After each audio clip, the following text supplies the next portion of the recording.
We seem to live in a world of madness, anger, and frustration. What in the world happened? Let's fix it. Welcome to the show. Tired of the hype about living the dream? It's time for truth. This is the place for tools, power, and real talk so you can create the life you dream and deserve.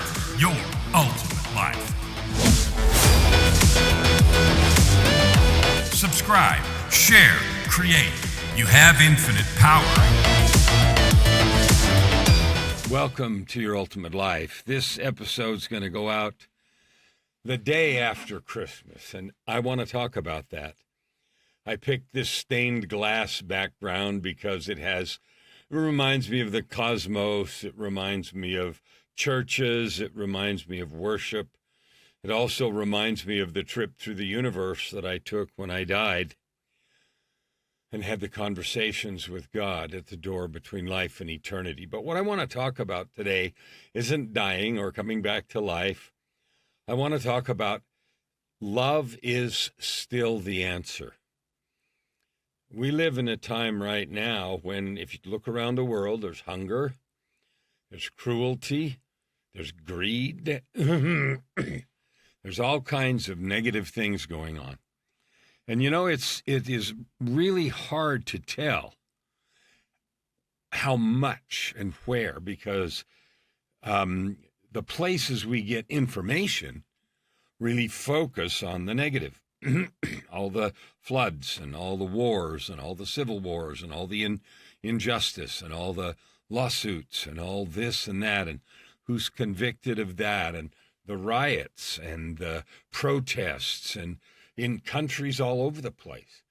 And we live in Canada, and we're both dual national, U.S. and Canada, so we pay attention to both, and the news outlets are fascinated, and because they sell anxiety, and because perpetual anxiety is their dopamine, they focus on that. And there's a smattering of good things here and there. But even in the context of that, it is only juxtaposed against the mountain of struggle. So let's not talk about that today. Because when you look at that, it can easily feel like, well, what the heck can I do? Like, what is there for me to do? Because I feel defenseless against this onslaught of negativity. Well, there's a lot of things you can do. First, don't watch the news, or do it very selectively and sparingly, I guess is the word I would use, a little. Find out real news, like, is there an earthquake somewhere and should I do something? You know, are there changes in one of the wars that are going on that matter to me? Example for us is the war with Russia and Ukraine, which is now going to be 4 years in February, was really front and center for us because Joy is Ukrainian. Her dad was born in Odessa, and so from the beginning, that's been front and center for us, whereas for someone else, it might be a sad thing that's going on, but it's not, pressing. For us, it was pressing, and as you know, we had a Ukrainian mother and daughter who moved in with us as refugees in June of 22, and after 3 and not quite a half years, just last month, they moved out to their own place and have started to establish themselves here in Canada, which is good. So that was another reason, because those two, especially the mom, was really focused on her husband, who was still back there and couldn't leave the country, and the things that were going on. And we just found out a couple of days ago that the factory where her husband worked was actually bombed. Finally, meaning all this time later, nothing happened, and then it was bombed, and he wasn't hurt. But that brings it front and center for us. And there are other things that will be front and center for you. Maybe you have a relative who's got some illness and you can't find the right treatment. Or maybe you've got an insurance company denying treatment. No, you can't have treatment for that. And you're throwing your arms up in the air wondering what to do and wondering how life, institutions, the economy, the government, etc., could be so cruel.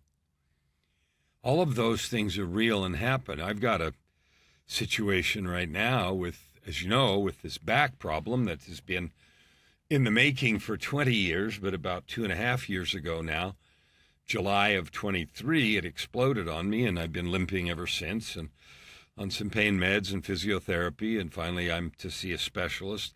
I did see one, and they've got a nerve conduction test, some kind of a fancy thing, to see if they can tell exactly which nerves are doing what, and I've been getting shots periodically for pain, and it's been taking months to get to the right place and get the right MRIs and all that sort of stuff. And that could be real frustrating. So all of those things happen to all of us, and my little dip into the ones that are happening for me is just info. And love is still the answer. I can't change the wars anywhere. I pray for them. We do what we can. We had the family here with us. You probably are doing that too, yet it's easy to feel hopeless. It's easy to feel, what can we do? It's easy to get angry at governments or at gods for saying, why do you let these things happen? Well, in the world, we know why they happen. People are greedy, power hungry, crazy, proud, arrogant. People think they're right, want to have power over others. The only answer I have for God is that in my experience, everything that has happened in my life has been an opportunity for me to grow, even the really hard and difficult things. So I choose to look at it that way, and that brings me back to love is still the answer. Now, let me tell you more specifically what I mean by that. When Christ was born, whether you worship Christianity, Christ as the Son of God, or Christianity or not, that the figure of Christ brought love into the world. His doctrine was love. His gospel is peace. It is kindness. It is tolerance. It is love your brother and sister. It is serve each other. Love and serve. Love and serve. That is the doctrine that figure, and whether you call it Christ,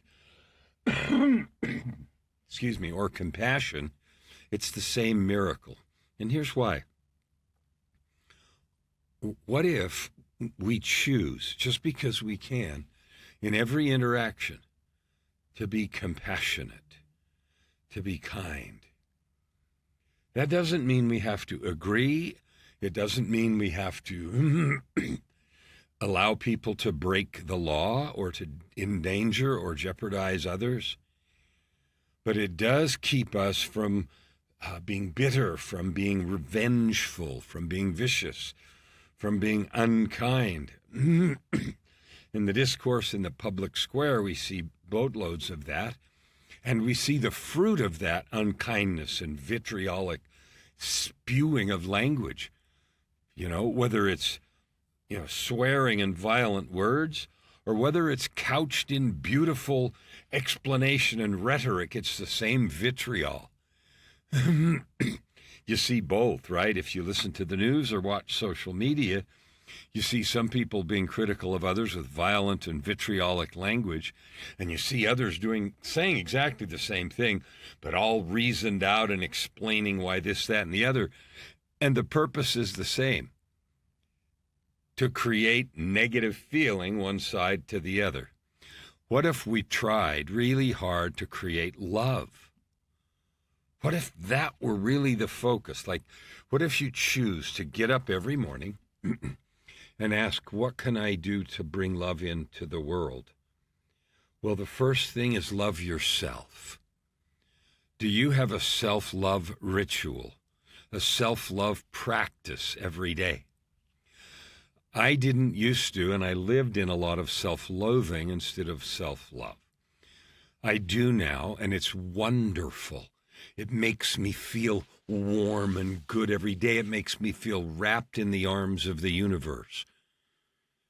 Every day. And even on the days when things aren't like I want them, which is most days. Everything doesn't go like I want it either. all kinds of roadblocks and barriers and potholes, little and big, occur. But what I notice is when I am wrapped in loving myself and my own worth, when those potholes come, it's no big deal. I do what I can, and I keep doing what I can, and I move forward. So that's the first thing to love. Love yourself. Love yourself. Love yourself. At the same time, or maybe even first, maybe that's second, is to love the Creator, love God. You know, at least in the Bible, if you use that text, the first great commandment in both the Old and the New Testament is for us to love God with all our heart, might, mind, and strength, or some version of those words. And I used to ask, why in the world is that the most important commandment? I got to love God. He's got everything. All the money, power, possession, peace, everything. He's got everything. Why do I need to love him? And the answer is really interesting. God doesn't need my love. I need to learn to love righteousness, goodness, and compassion. And immediately the sound can be, well, if all this bad stuff's going on in the world, that's not righteousness, good, and compassion. And I don't pretend to have a complete answer about why so much suffering is allowed in the plan. What I do know is this. Every piece of suffering will be made right. Every cry that has been cried, every pain that has been inflicted unjustly, every child that has been wounded or mistreated, that will all be made right. And that is a great comfort, not just to pretend that, but to know it. And I know that, and I share that knowledge with you. I'm grateful that it's not my responsibility to extract justice or to try to make things balance. I'm not smart enough to do that. Some people say, you know, if you had gone through somebody does something you don't like or even bad, some people say, well, if you'd gone through exactly the life they had, you would have done the same thing. I don't know if that's true or not, but it gives me a perspective that creates tolerance and compassion. I have a thing that I've learned that I didn't used to know. Like many, I used to think I knew a lot of stuff and that my judgment and about things was right. And I don't think that anymore. And what that's done is it's given me a ton of patience, a ton of compassion. And it has made me declare that judgment stays at 0% and kindness lives at 100%. And there is no conflict between that point of view and retaining ownership, boundaries, sovereignty, protecting yourself or anything. None of that means being a doormat or ignoring injustice. So let's go back to the center of the story. When God became man and was born in the world, creation became and embraced creation. The Creator came to the earth.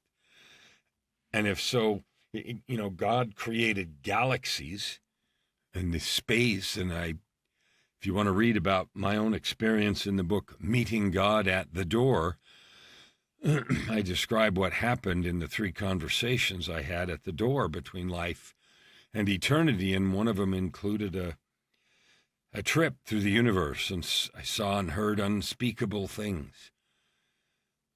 But what it made me know, you know, that's okay, that happened, but what it made me know, what it left me with, is a certainty that you and I are loved.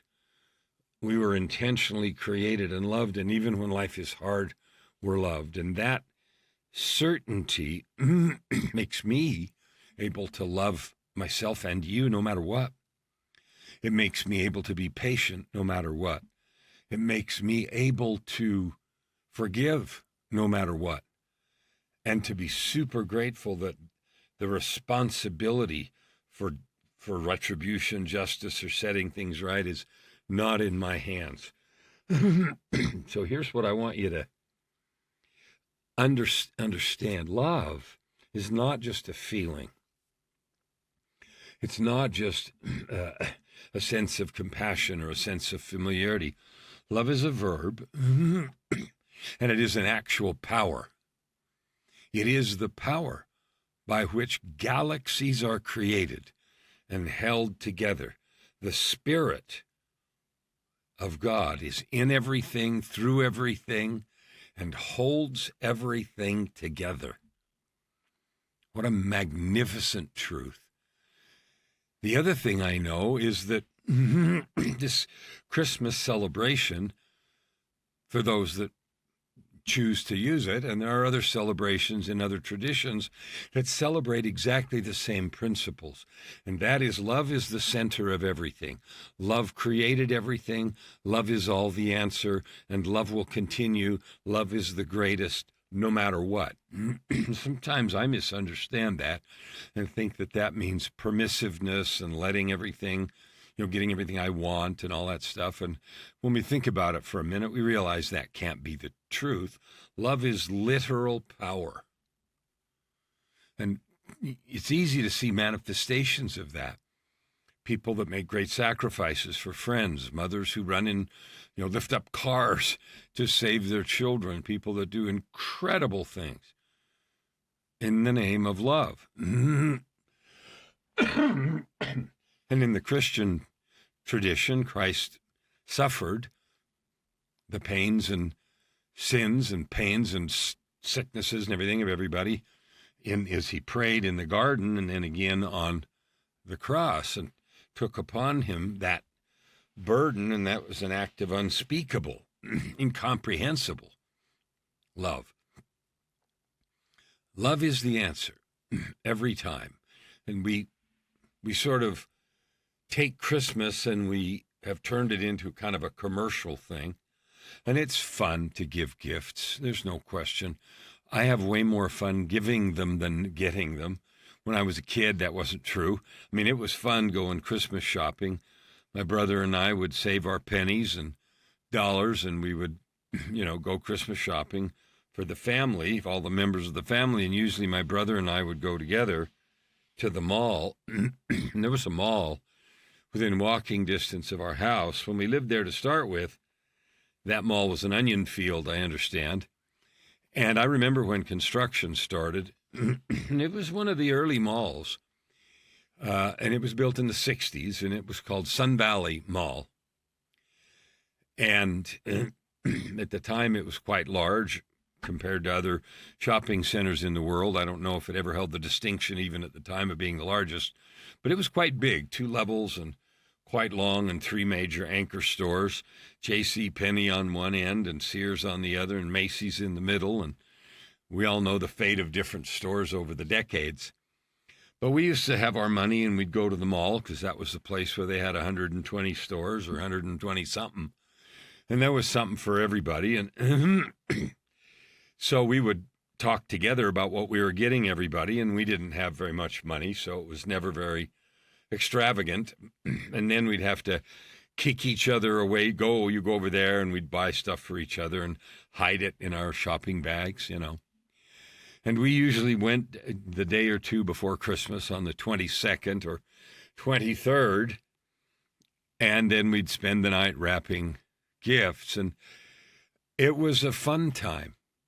We did other things as a family. Sometimes we would deliver bread, or my mom baked bread, and so we would do secret deliveries for people. And we had some family traditions that did feel like love and that did feel like kindness. Now, if you've read some of the books that I've written, there were parts of my upbringing that were not fun and not loving.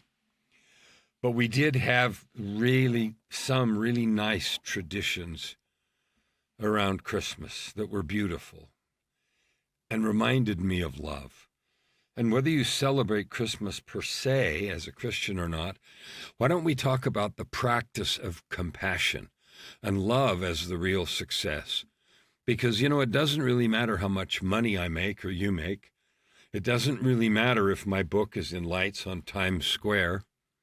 I thought about that because I just saw an ad on Facebook, a couple of them, where the service is being offered to have your book in lights, one of those great big billboards on Times Square. And I have a friend who knows how to get that done.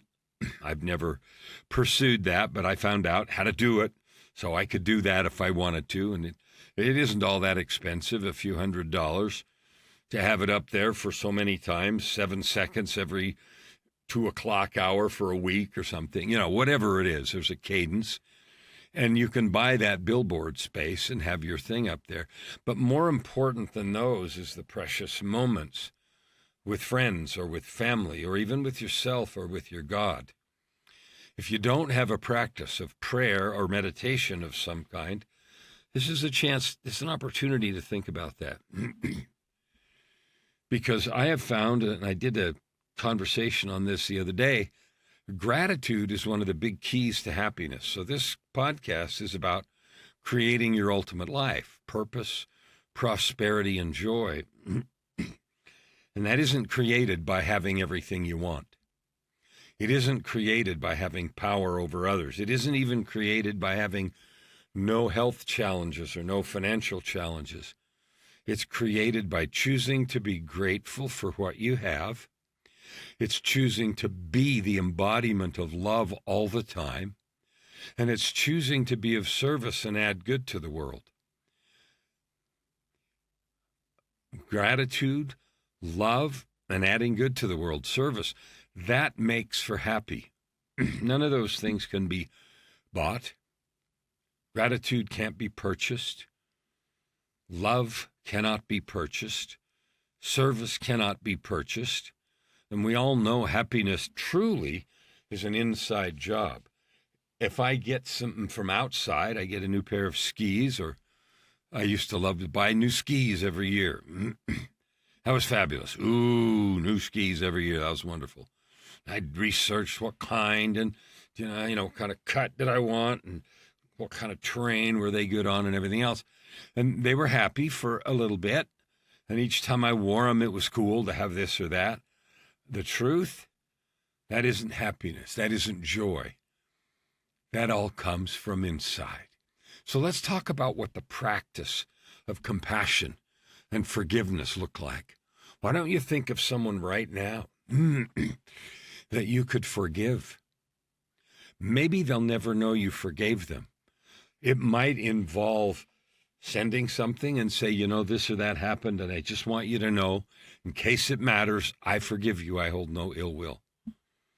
They might not care, but it's a powerful expression from you, especially if you've held a grudge for a day or a decade. Compassion is another way to do that. Every day we meet people online, in stores, in traffic, or in our own home that are having a difficult time with something. Being rude because they're in a hurry. Being unkind or maybe not noticing, right? Unaware. And we can react with negativity, or we can choose to react with compassion. I notice that when I choose compassion, I feel better, and the situation is better. Now, if I'm driving down a road, somebody does a lane change or does something that, cuts me off or causes some distress, I choose always 100% compassion. I don't know what's going on. It is possible that they were being rude intentionally. And it is also possible they're being inattentive. It's possible that they have something on their mind. It's possible that there's a struggle going on. It's possible they didn't see me. It's possible they're on the way to some, crisis. And I choose to think of that rather than assume that they were rude.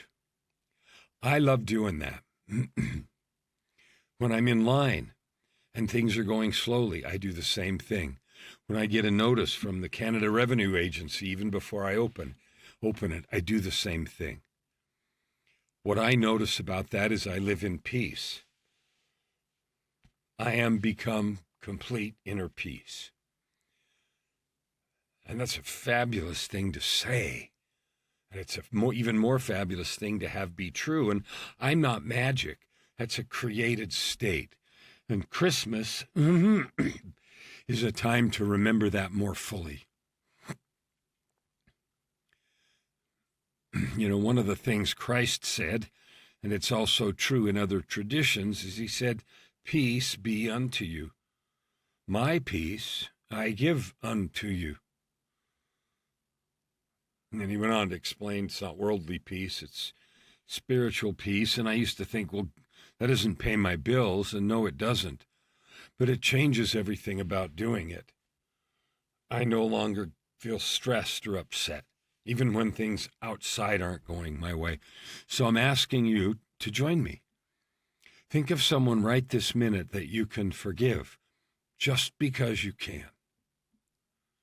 Just because it's in your capacity to forgive. They don't need to deserve it. They don't need to ask for it. It frees us. Compassion, another way to think about that is recognizing our common humanity. There was a poet in England, I believe, and he was on a street, and I've forgotten who said this now, but there were a group of policemen, and they were marching a prisoner by. And I think the prisoner was condemned to the gallows. It was, I think, in the 1800s. So maybe 150 or 200 years ago. And the poor miserable person, you know, was on his way to die. And I don't think that the poet knew anything about what the circumstances were, but he remarked on looking at the poor guy, looking, you know, scared and miserable, going to die. He pointed at him and said, "There, but for the grace of God, go I." And I've thought about that a lot of times because, you know, through addictions and failures and failed relationships and self-sabotage and everything else, mistakes and things, you know, that's all true 100 times over in my life. There, but for the grace of God, go I. Some tiny circumstance of compassion from another person or from the divine has changed the course of my life dozens of times. Now, there's some benefits to doing this because you could think, wow, it's a lot of work to forgive everybody and have compassion, but WIIFM, what's in it for me? Well, I'll tell you what's in it for you. When you get curious instead of judgmental, all kinds of things open up. Ask yourself the question, I wonder what the story is here in any situation. Instead of deciding you know and being judgmental, what the benefit for you, what that does is it replaces pissed off feelings, anger, negative neurotransmitters with peace. You have peace inside. Forgiveness brings you peace. No longer carrying anger or bitterness towards someone who hurts you. I don't care if they deserve it or not. My choice is to do that, to drop all that, to forgive everyone, everything all the time, including myself, means that I'm always at peace. I'm not afraid. I'm not angry. I'm not frustrated. I'm not judgmental of myself. That was a big one for me. What I can also tell you is that forgiveness frees up bandwidth in your head for creativity, writing, enrolling clients if you have a coaching practice, finding clients if you have any other business where you are prospecting in any way. Because when you're carrying anger or frustration, it eats up bandwidth in your head. When you're carrying self-doubt or negativity, it eats up bandwidth in your head.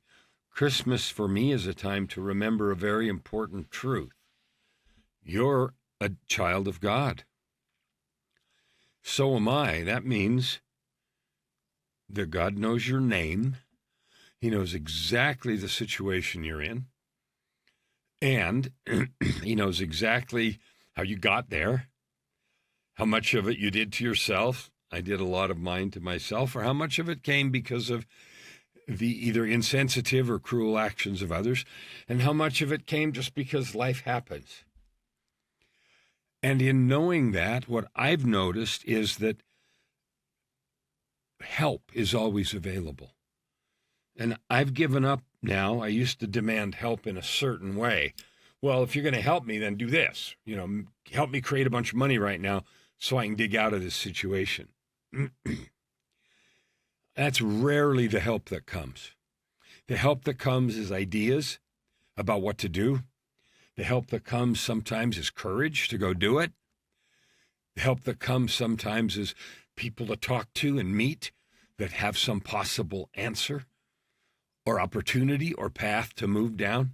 But help is always available. And if I'm not too arrogant or self-absorbed, then I can hear it and find it. And that's a beautiful truth. The Creator, whose birth we celebrate, is available and loves you and me. I know that. I didn't used to know that. I know that now. Not just me, but both of us. There's nothing special about me. I've had a lot of extraordinary experiences, and a lot of them were problems I brought on myself. Let me give you another example. Leadership is more powerful. It heals instead of drives or divides when it's fueled by love. Now, I don't care if you're leading yourself, you're leading your family, or you're leading 10,000 people in a company, or 100 or 10. Leadership built on compassion and love heals and does not drive. It doesn't create that negative feeling. And you know that. You've worked for somebody that was a compassionate boss, and you've worked for people that were jerkwads.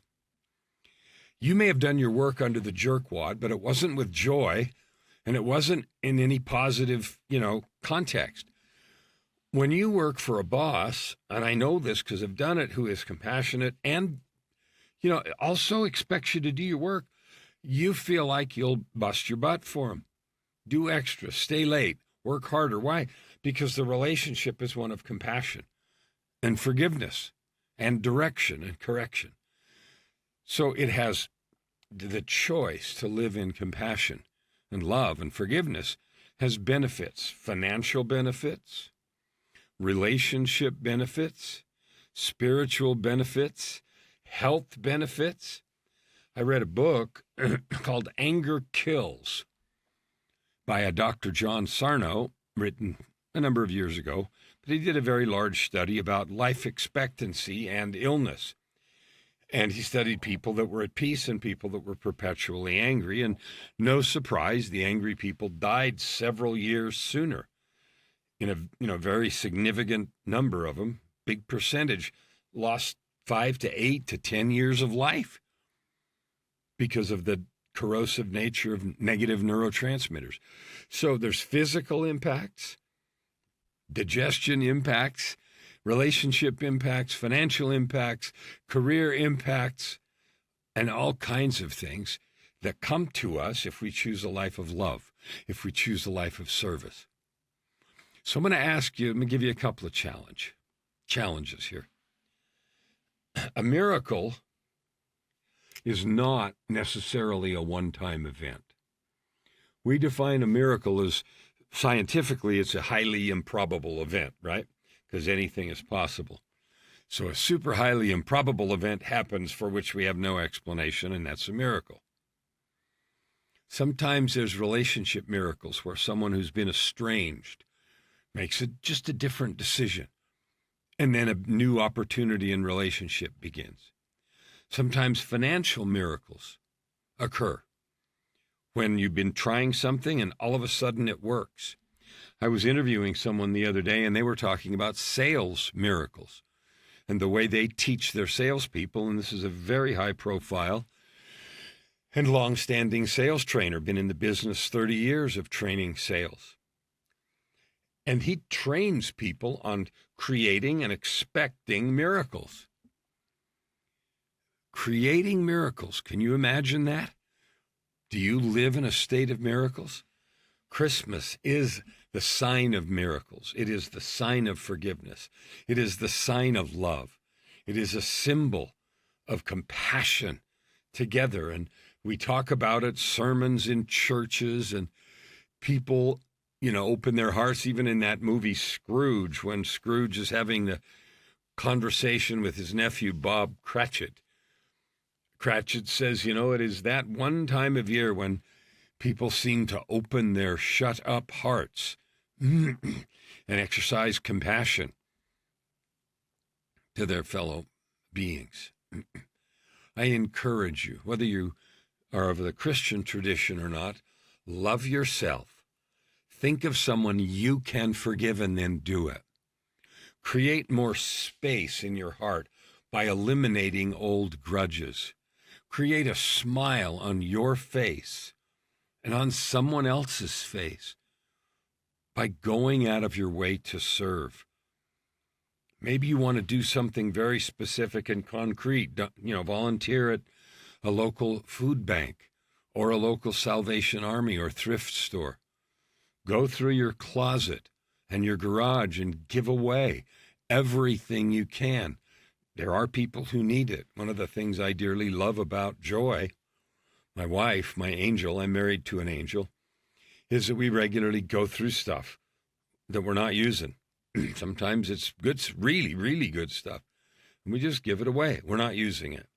And my wife's a long-time eBay merchant, and so once in a while she'll sell this or that, but we give away so much stuff. Completely and explicitly with the idea that somebody can use this and we're not. So go through your mental closet and clean out grudges with forgiveness. Go through your physical closet, kitchen, garage, and clean out things you're not using and give them away. Participate in some community service. Like, turn your focus outward. Maybe the person that most needs your compassion and forgiveness today is you. The hardest thing for me to do is self-forgiveness. I'd made so many mistakes and done so many things I just felt like I could never be forgiven, and that's not true. Forgiveness is always possible, and it's always the right thing to do. And I'll give you a simple definition to make it easy to hold, and that is forgiveness is simply no longer allowing events in the past to have power in the present. I don't care if someone hurt you or abused you or did something in some terrible way. Forgive them.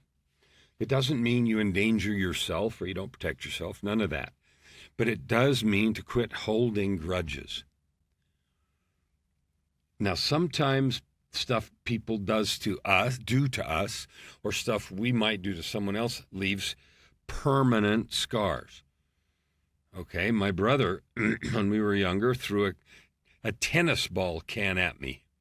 And in those days, maybe they still have them, those tennis ball cans that hold 3 balls. And the way that this one was built is that the top edge of the can wasn't protected like they are now, but it was sharp. We got in an argument, and he threw a tennis ball can at me, and it hit me on the shin, the bare shin, and cut right to the bone. And that bled, of course, profusely, and, it was about that wide, and the gapingness was that, and you could see the shin bone right in there, the white bone. We were both scared to tell our parents. I thought I'd get in trouble just because, and if you know the story, I got in trouble a lot at home, and etc. But anyway, we didn't, and so I tried to tape it shut, and etc. And of course, it never healed properly. It should have had probably 3 or 4 stitches to hold it shut. And I didn't get them, and so gradually over the years, it healed and filled up with scar tissue. So that doesn't cause me a limp, but I have a permanent wedge-shaped scar on my left leg between the knee and the ankle.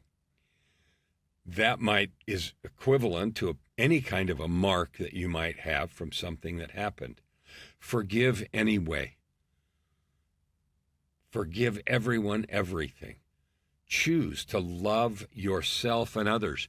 Life is so much more fun, and let this Christmas time just remind you to do that. I love you.